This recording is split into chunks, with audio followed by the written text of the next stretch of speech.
think we can go ahead and get started, get our intros out of the way while people finish to trickle on in here. We got a little bit of buffer before we get to the meat of the Yeah, content. Don't want to let the people that actually showed up on time to have to suffer. yeah, you beat me to the punch, Karinne. So, um, everybody, thanks for joining this afternoon. My name's Nate with Virtual Systems. I've got Karinne from Veeam with me. We're just going to go through a few quick intros and logistics, and then we'll dive into some content. So, with that, Karinne, I'll talk about myself for a moment, which is what I like to do the least. I've been in the technology field for a little over a decade now. Started with a large scale solutions provider, mostly data center integrator, and moved to the cloud side about 2 years ago. So with Virtual Systems, so we are a secure compliant cloud provider out of Grand Rapids, Michigan, and our three main partnerships are Veeam, VMware, and Microsoft. And today we're going to be touching on a small component of one of those partnerships. But if you're interested in cloud, just navigating the multiverse of cloud, we've got some great resources on staff and also a great bunch of engineering talent to talk through that with you. And with me today, I've got Karinne from Veeam. So Karinne, I'll pass it over to you. So I'm going to say small, but really important partnership we have together. Extremely important. So I am a technologist at Veeam Software. I work with the product strategy side. I work a lot with our partners, them giving us feedback out from the field and the customers that they encounter saying, hey, could you do this thing? And we're going to be covering a lot of how that's driven our features over time, and some of our new shiny features that were released last month. We'll be able to cover those, how virtual systems fits into this equation. I am not going to tell you how many years I've been in technology because that's that's a little taboo, but I have been in it for enough. And if you've been in technology for any amount of time, the last 3 years are what really matters because it's constantly changing, and that's how we're keeping up with it today. Now, there's going to be prizes, right? There are going to be prizes, and if you've done a live event, I don't like calling these webinars. We like these to be a little bit more interactive. So we enjoy the back and forth. We've got a chat window open. We've got Chris on here who will be happily answering questions for folks. I'll jump in where I can. So will Karinne. So the winners of the prize, what we're going to be doing is if you ask a question, your name's going to go into a raffle, and we're going to be announcing the winners via email and a thank you follow-up email tomorrow. So you actually won't know if you won until the follow-up email tomorrow, which is going to be a little scary for some folks, but it'll be exciting. And not only that, but there's going to be two real ways to win prizes out of this. Number one, ask questions, engage. You'll be put in the raffle. But number two is if you're interested in learning about M365, you want to schedule some time with one of our engineers or one of our technical sales resources, jump in and in the follow-up email, schedule some time with us, and we'll give you a $50 gift card for engaging in that discussion. So I would say waving is really nice, but I'm not sure waving counts because we got a question about that already. Does waving count? Don, come on. We know you've got great questions. Feel free to ask them. Yeah, give us the difficult ones. We'll try to answer anything that's relevant along the way. We have a couple pause points built in to get some of those questions answered, and it makes it more fun that way.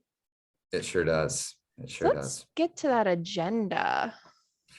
Yeah, so today our hope is just to walk through M365 backup with Veeam and talk about why. You know, a lot of organizations are trying to figure out, is it important to back this data up? Some organizations still think that Microsoft is doing it for you. And we think it's extremely important. We've got clients that are asking us about this that have been backup and DR customers of ours for a long time who are moving into M365 backup as a service, and then also customers who have been doing on-premise backup for a really long time. They're like, we don't know how to accomplish this, and they're bringing it to us. So we're going to talk through M365 backup, the why behind it, talk about ideal architecture, and then I've got Karinne here with me so that she can talk through some of the important new features in V6, and also kind of the best part about this is the live demo. So we're excited to walk through that with you guys as well.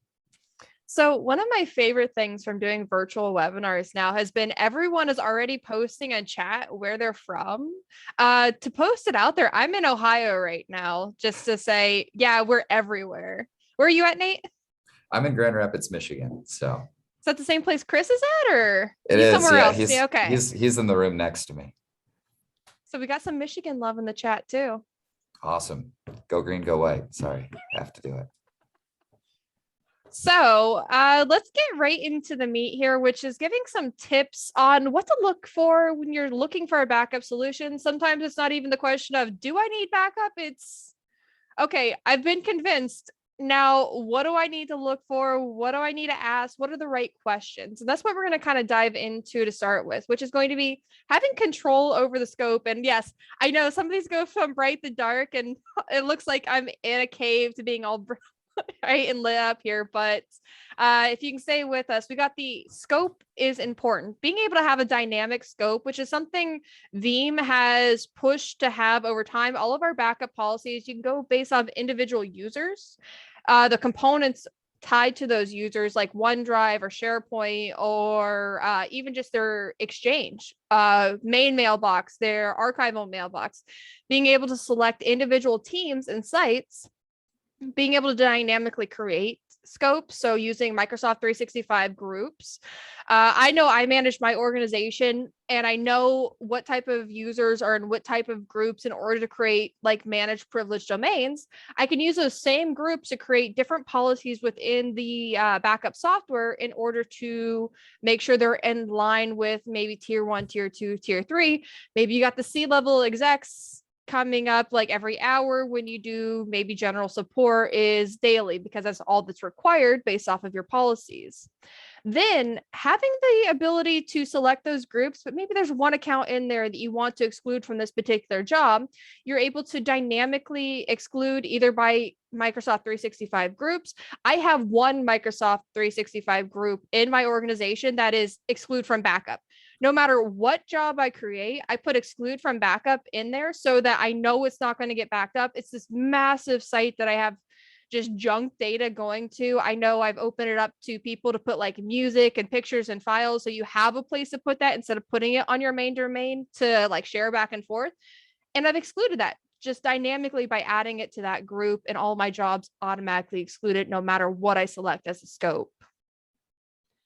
The next thing is adopting a backup solution that natively backs up teams, not just the backend data entities that are associated with teams. It's kind of a misconception that Teams is its own thing, but it's actually an abstraction layer of many different applications. So when you're looking at the Exchange Online backend of Teams, they're going to be your contacts, your calendar, your personal messages between different people. When you move on to SharePoint, if you go to the actual Teams channels and tabs inside of Exchange, that's actually a backend data entity of SharePoint. So you send a file, it goes to a list and library and things like that. If you send a file within, say, Teams to individual users, those are actually being ported through OneDrive for Business in the backend without you even knowing that exists. And what we were originally able to do was to back up those backend data entities, but you were missing a lot of that metadata that allowed you to restore data back to those original data points so that you could see it within Teams. Well, we've kind of been given access to a newer API.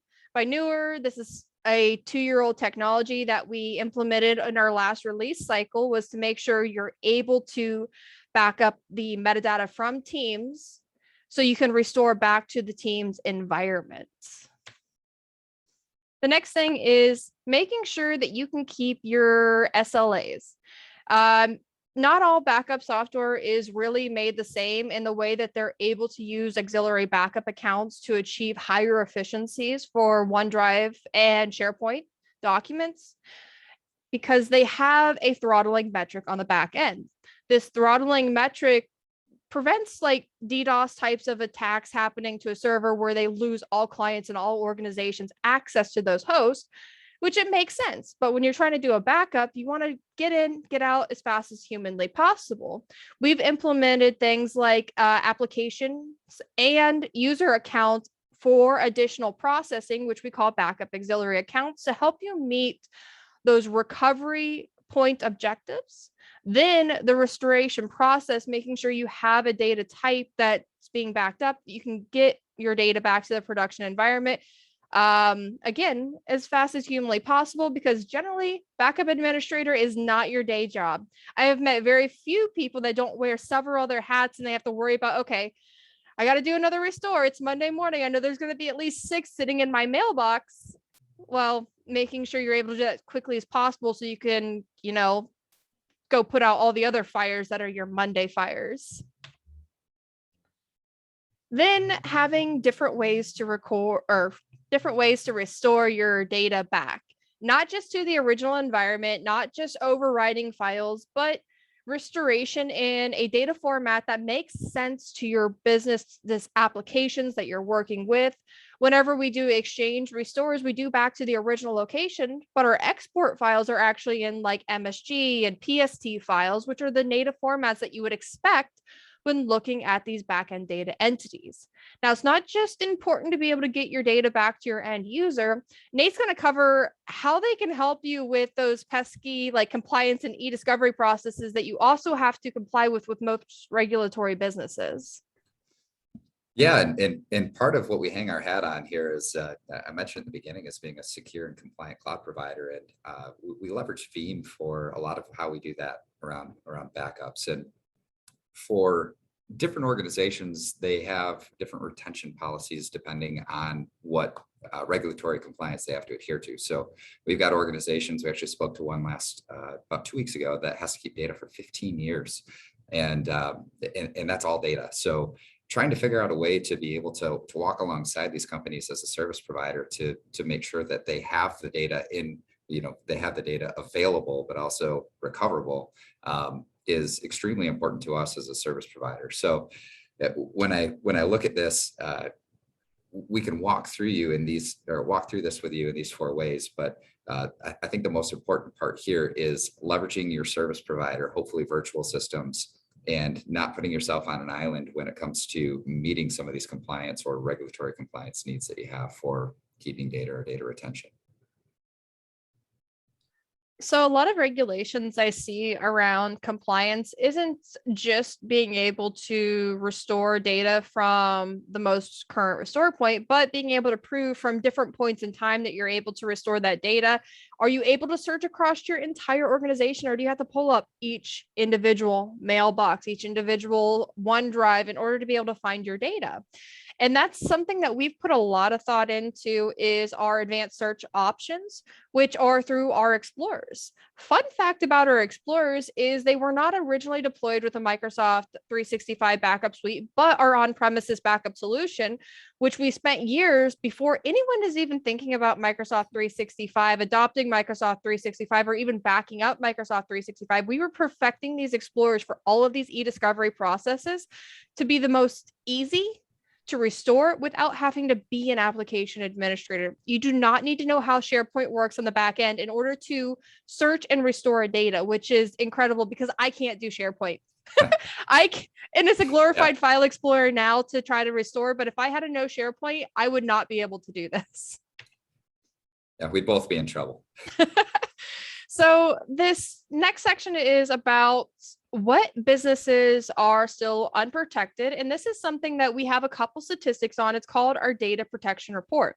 This data protection report is something we sponsor, but we give it out to a third party analyst type of company that goes through and asks system administrators, like anyone that takes this is not necessarily a Veeam person. This is the industry as a whole will come back and answer questions. And then we get this data all together and we actually push this out for free. If you want to come over to veeam.com and look for the data protection report, each year we do this data and then we put it into easy readable formats that helps you as a business kind of get money for your department to make sure you're getting the protection you need.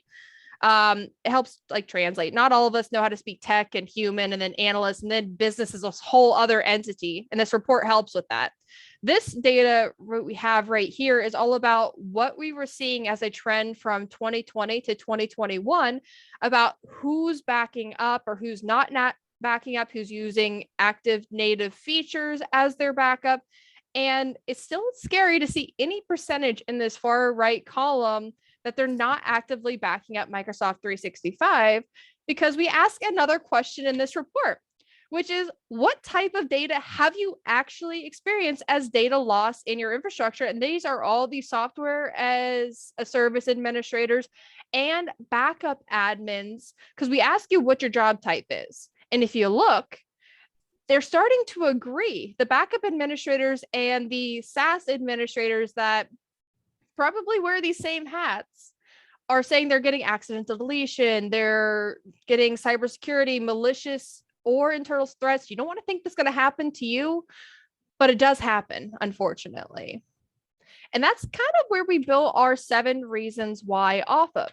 And if you've watched any of the webinars with Veeam or virtual systems, we've done this before, but it holds true. Each report that we do has been the same types of data loss, which number 1 is accidental deletion. I don't know about you, Nate, but I know I accidentally deleted files and been like, where can I get that? And it's been unfortunate in some situations.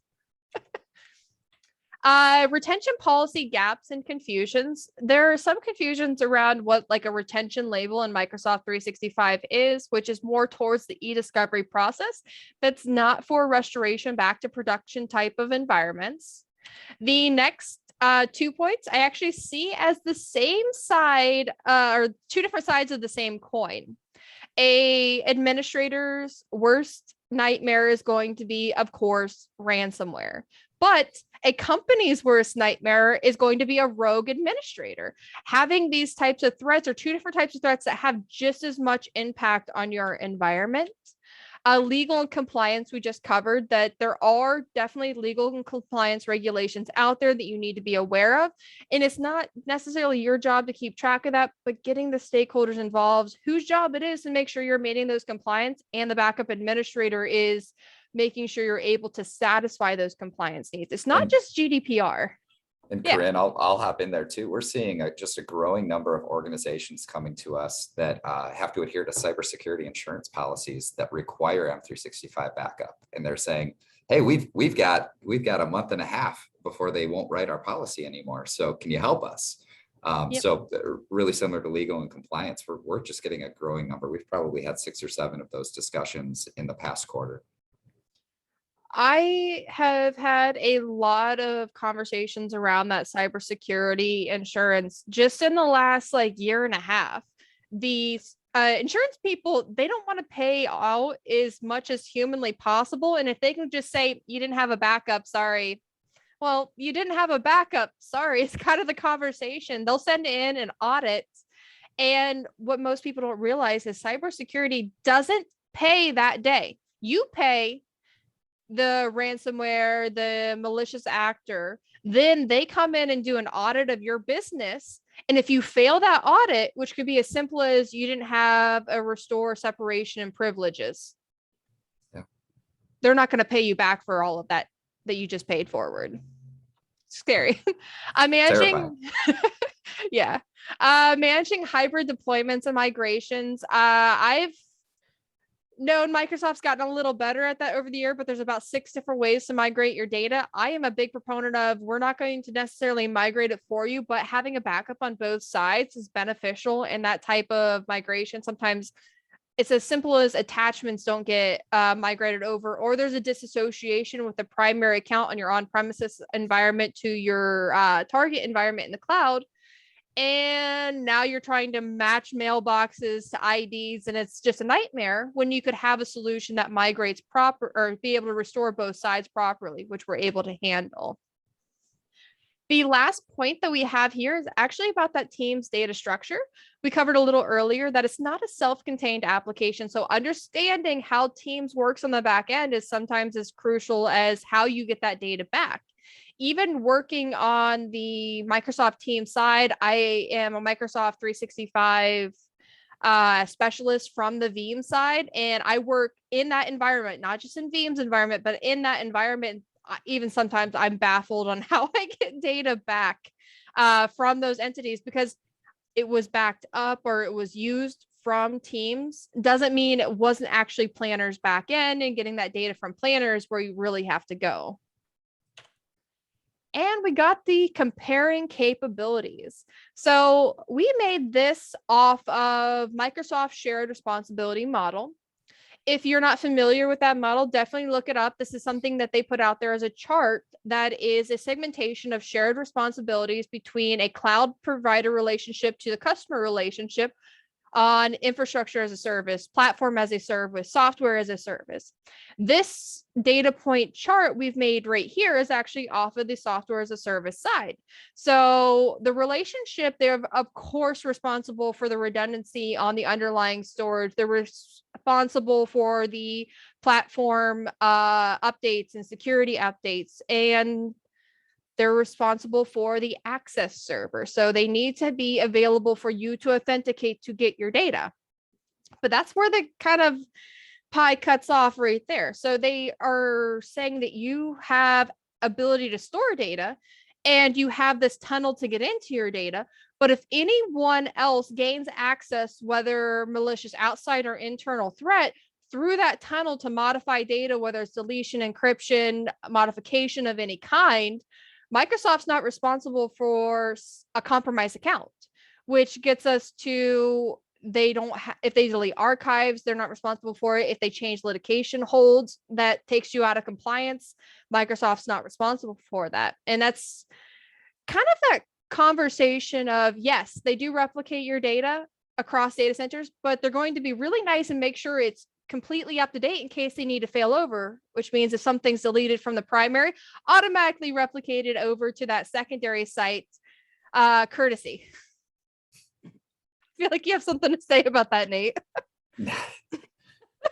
Assumptions put you in a bind a lot of times. And we find that a lot of, unfortunately, it's kind of human nature to operate under assumptions. So. It is. So it's not a backup, and you need a backup solution that satisfies your RPOs, RTOs, the places that you can store your data to, having someone to help with those restoration types of processes and can handle your organization size. Having a separation between your primary repository or your primary data entity and your repository on premises was a no-brainer. We had those memes going around forever. What do you mean you're storing your backups to the same server that has the database? And now we're moved to this cloud, and it seems like we've forgotten that it's not just about the physically catching on fire. It's about a separation of privileges, access, and data entities on those back ends, because things do happen. Bit rot still happens. It's just someone else's computer on the other side, and having protection with someone like Veeam and virtual systems, not only do you get those RPOs, RTOs, restoration types from Veeam, but by leveraging someone like virtual systems, you get a complete separation when it comes to privileges, privilege accesses. Things that service providers have in the back end is they can do secondary replications on their side so that they do an object lock. This object lock makes it so that, yeah, malicious actor could go in and say, I've deleted it, but it's just in the recycling bin on those provider sides, which means they're never going to have access unless they get up, have a phone call, which makes it into that 4 eyes rule, second forms of authentication and verification and protection. I think we got questions window coming up here. Do we have anything hot in the chat?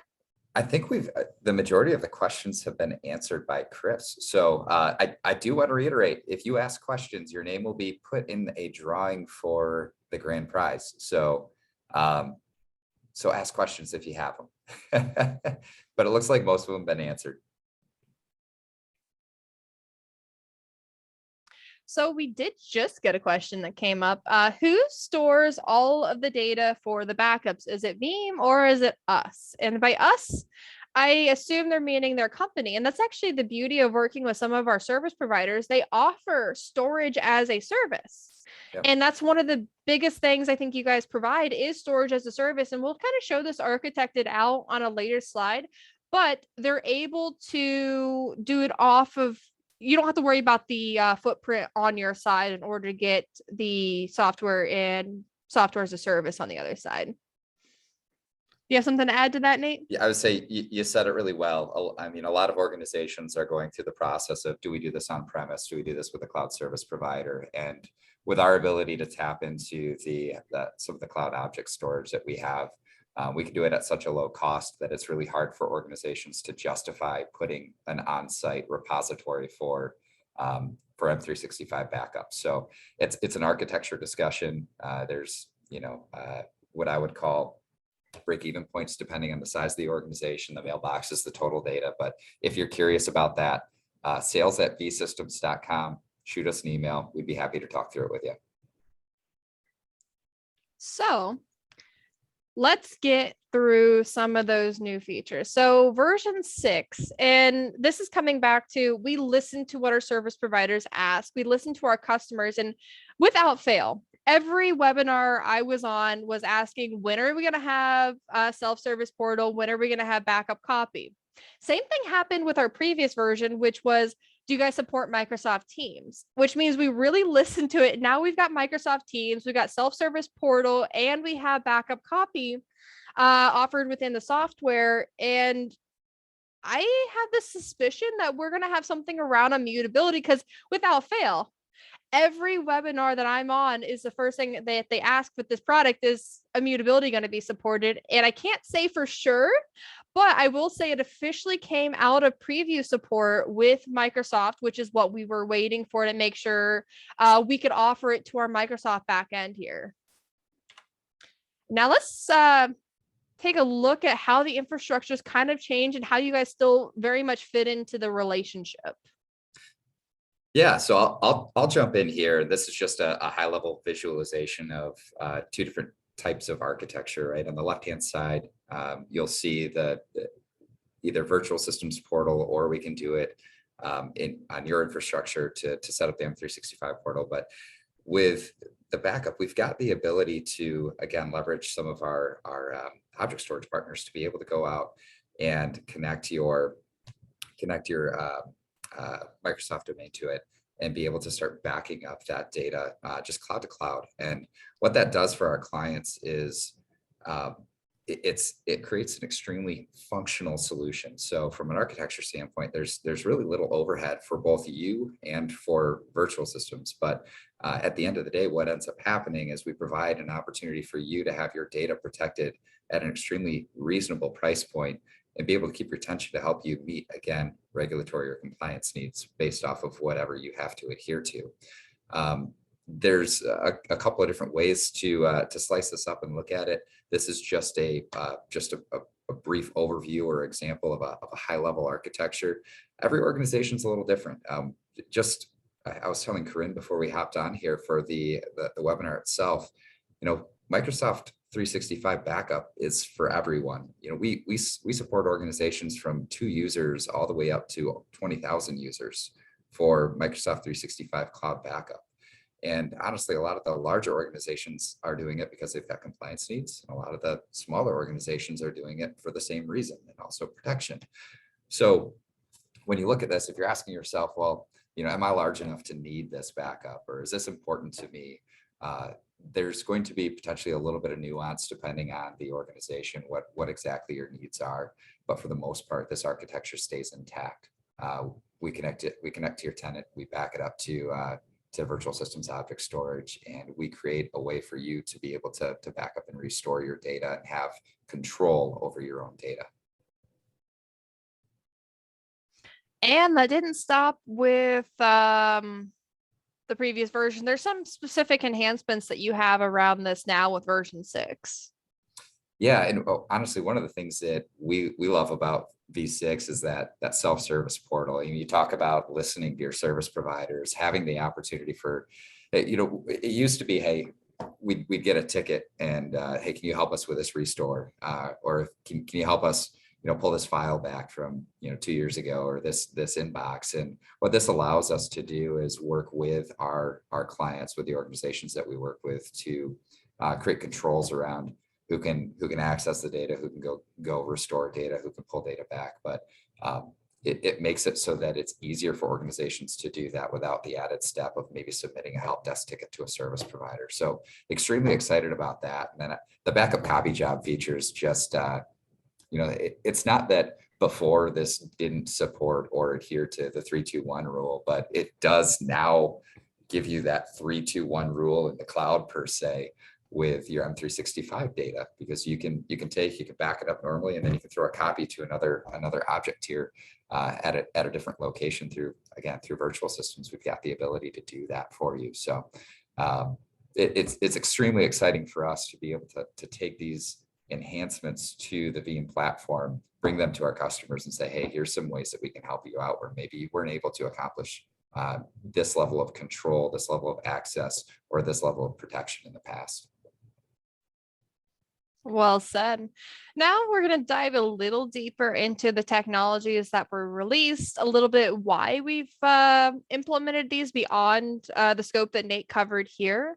So we're going to start off with the self-service restore portal. The self-service restore portal was to help with that automation and scalability, which was a pain point when you have to be the single data entity for the restoration of data. It's time consuming. So we're working on saving time, but not just time, security enhancements. If we wanted to delegate access out to additional people, you used to have to give access to the base server, which means privileged access. The restoration account being used did have to have the privilege level in order to restore data. Now we have the ability to use your Microsoft 365 logon, access the data that you've been given within your scope, and it uses an application on the back end, an enterprise application through Azure to do the rest of the authentication process. Then the Microsoft 365 server says, yes, this person has authority to do restoration. Now, since we're using the Microsoft 365 authentication, if you have multi-factor set up, the request in order to authenticate originally with the Azure environment is going to be through the multi-factor that you already have configured. So there's no additional configuration for security, no needing to assign SharePoint administrator in order to restore data or any type of backup rules from the Azure environment, keeping those privileged domains very small.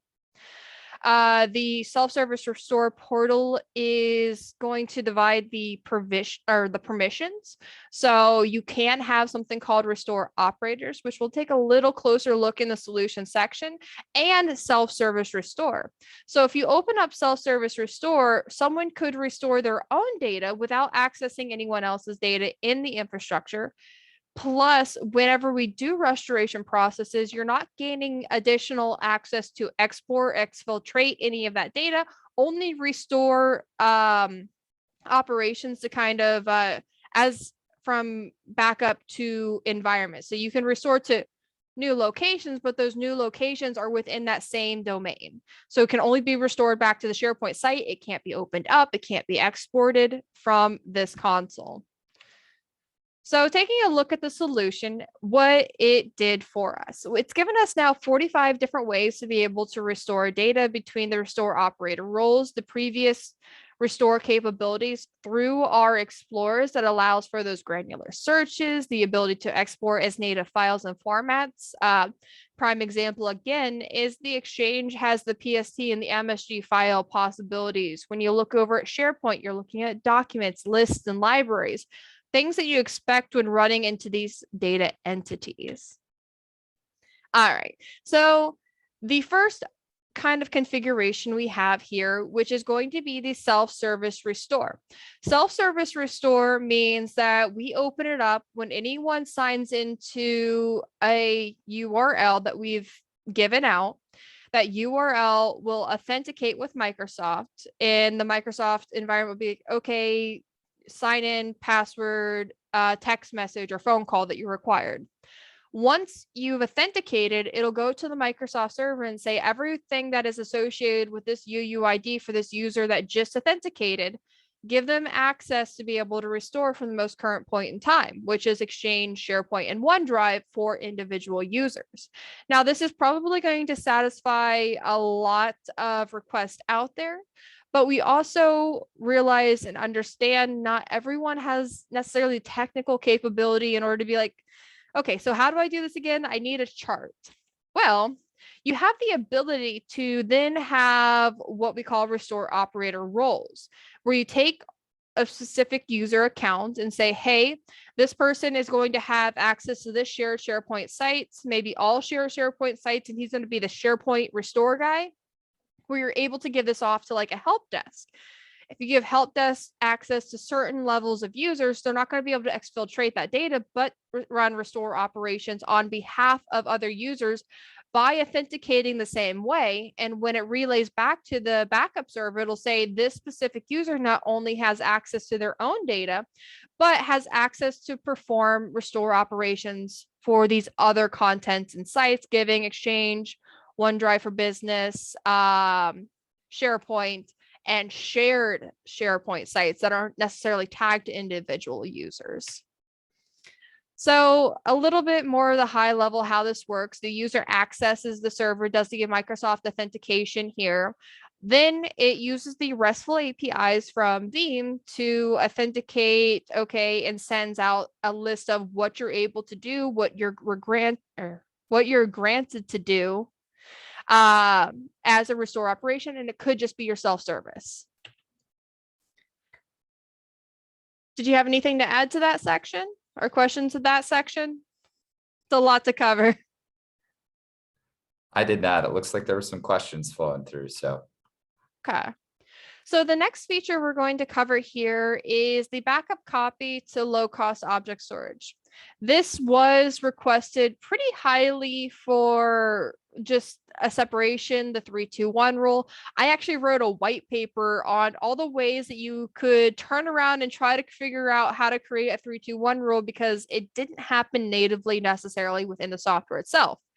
But now it does. And this is really driven not just from user data feedback, but Veeam does, again, this data protection report. In this last one, we asked, hey, how long are your mandates, your requirements requiring you to keep data for? And we were finding it's 3 to 5 years for like 90% of the organizations out there, meaning they have to not only keep that data on an on-premises or an object storage that could start to eat up cost, time, and continue to grow, but keep it for 3 to 5 years, not just a year. We have the backup copy that's now able to tier off with an independent retention, meaning you could have, say, 6 months locally, and then tier off that 3 to 5 years, having 10 times the cost savings to these lower cost object storages.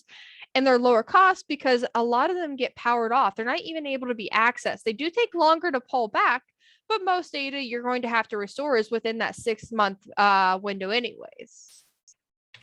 And so that not only saves us time, that saves us on data separation conversations, because data separation is huge. It's about creating layers when it comes to security, not having the same account to log into your email, manage users, go through and be the same account for your backup as your restoration process.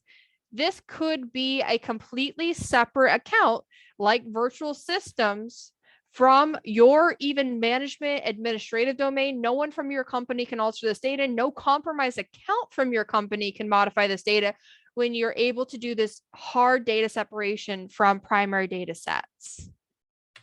yeah. It's exciting. It's something we were excited about with, if you look at just regular VDR and the fact that that is now something that's accessible to our clients in M365 backup is huge for us. That conversation about separation of data to be able to ensure that you have a copy that is verified and works and has no issues. It's a big deal when you look at and talk to clients about that. And anything that's an object storage, which is what you guys provide as a primary data entity, we're able to tier off to those lower cost object storages out in the cloud at this point. We're working with our providers. And if you guys have feedback where you'd like the data to be sent to, what features you'd like to be added, these guys send them right back to us to let us know what you want to see in the next versions. We're going to take a look at the chart here. Do you want to talk a little bit about how the architect out in the background, how you guys fit into this equation? Yeah, so from a backup storage standpoint, you see the big three there, and then you see S3 compatible. So the S3 compatible is really us. We fit in that system, and then we also end up having the ability to do the long-term object storage, the backup copy in again, separation of data in different S3 or object type storage or deep storage. So there's some really unique things that we can do there. But as far as where virtual systems sits, when you see this as an architecture, a lot of times you go, oh, this looks complex, but there's ways to talk through this to make it more aligned to what your business needs are, the scope of the solution that you actually need. And it's really simple. It's how do we architect something that allows us to be the storage footprint for you, for the object storage, for the initial M365 backup. And then how do we architect and create a copy that's separated from that so that your organization is protected? And the cool thing is, as you see the recover on the side, I would argue that a lot of times the recover, the restores are coming out of that initial store piece and not out of the backup copy. But you can do it either way, I guess. But you can access either or. So we've been talking about a lot of these features. We're going to take a little look at what's changed within the console. And we'll start off here by me reconnecting into my lab and at the backup copy feature. So in this case, the backup infrastructure you can have multiple repositories here, and you can have your primary and your different types of secondary objects like to this archival blob. Now, this archival blob point, it's going to look a lot the same as adding in an S3 compatible storage type, except you can have this independent retention. So as long as you have the same type of retention, you can have an independent length to your retention to send your backup copy to. All of our backup copy policies are actually based off of primary job runs. So there's no additional configuration to, oh, now I gotta create this new policy. Did I get all my users? No, if you add a new user to your primary backup job, we're going to be sending it to the same container so that you have that consistent backup chain. Then you have flexibility. Do I want this immediate? Do I want this during certain times? Periodically, just keep checking. We also have termination windows. Maybe you want it to copy off immediately, but between 9 and 5, those backups better not be running because we don't want to worry about production data costs. From a service provider's perspective, maybe they have different SLAs for different users or different companies to make sure you're not conflicting data type or data in traffic, and have a smooth backup copy process for their end users. The next thing is actually something that I am super excited about, which is actually going to be the restore operator roles. When you set up the restore portal within your console, you automatically get access to those end users, but the delegated restore admins and restore operator roles is where it's really at. So this restore admin role I have, which is actually my account, I've given my account the ability to restore this entire organization from my backup. And I'm not even in any of the backups. So if I have access to an account that can authenticate with that organization, you could have a separated account in order to do restore processing and checking and tracking of who's doing those restore processes. Then you can exclude, again, just as dynamically. Maybe you get someone that needs to do restore processing, like in the delegated restore role that I have here. So in this case, Violet is a part of this group. Violet does have some type of technical ability that maybe everyone else in this part of the org does not have. And I've given them the ability to restore a couple Microsoft 365 groups and a site. So she'll have elevated access to be able to delegate restores for there without ever having to be granted access to those sites. And I could exclude a specific user. Say Ron is within all of these groups, but Ron is also a C-level type, and you have a policy in your organization that no one below you can you restore data for unless you are the admin. Maybe this is the one that has to be the restore administrator. Then you're able to exclude that one without having to individually select the 20 other users that are within here. Now I'm going to go ahead and go over to the restore portal here. and I have this set up with a authentication application through Microsoft. This did automatically sign me in because I'm already signed into my Microsoft account on the back end, and I've been in this portal before. So it does remember. And as soon as I sign in, since Violet is within the backup, they will be displayed with anything that they have for their restore themselves. So like if they have data within the backup, they're able to view it there, or I can change the scope to anyone that was added to this Microsoft 365 group. And if you notice, Ron is not on this list, even though he has been added to these groups. Whenever you do the restore processing, it's not going to give you access to anything else. So you're not going to be able to download, export the data, but you will be able to say, expand the mailbox. Say Ron says, I have this one item, or not Ron, excuse me. The backup robot has this one email. It's a shared email that people use, and I need this education. I can hit restore from here, or I can add this to my restore list. And it'll get this little icon saying it's been added to this shopping basket of sorts.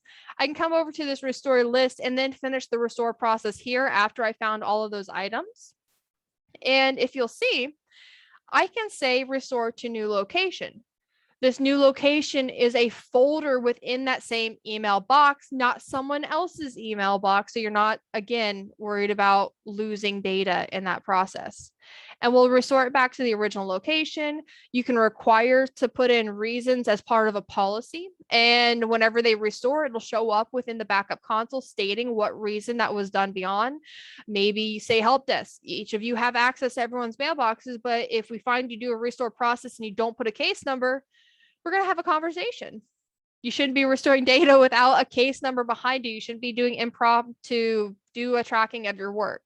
And we'll go ahead and finish this here.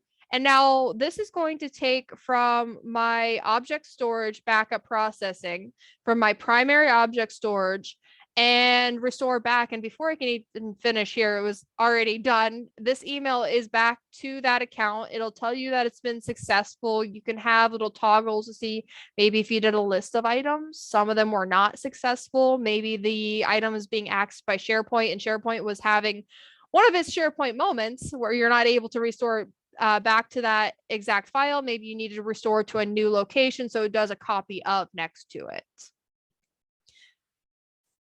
And that's what we had for the demo. I think we have another round. If there's any type of questions we want to try to get out, that would be good to do verbally. Yeah, I'm reading through the Q&A.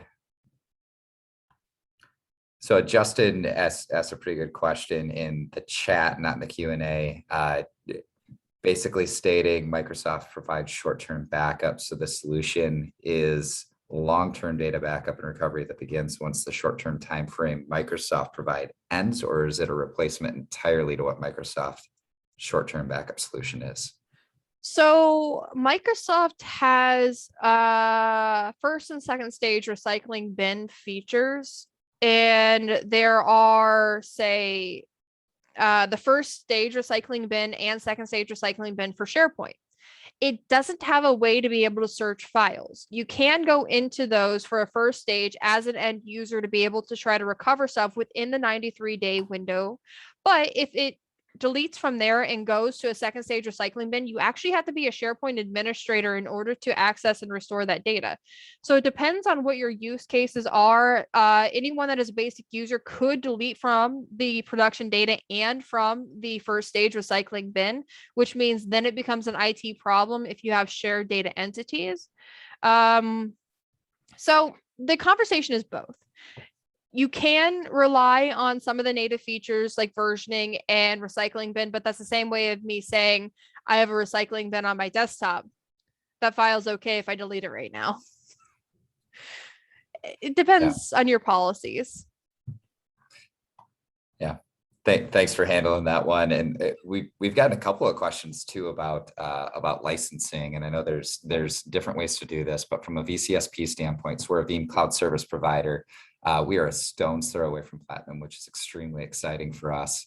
And basically, the way that licensing works when you work with a VCSP is it's monthly and it's based off of what you're using. So if it's 400 mailboxes, in January, and you lay off 15 people, it's 385 in February if that's the amount of mailboxes you're backing up. So it's actually an OpEx based off of what you're actually using. So from a licensing standpoint, there's a lot more flexibility built into it in the VCSP model. So if you've got questions about that, again, sales@vsystems.com.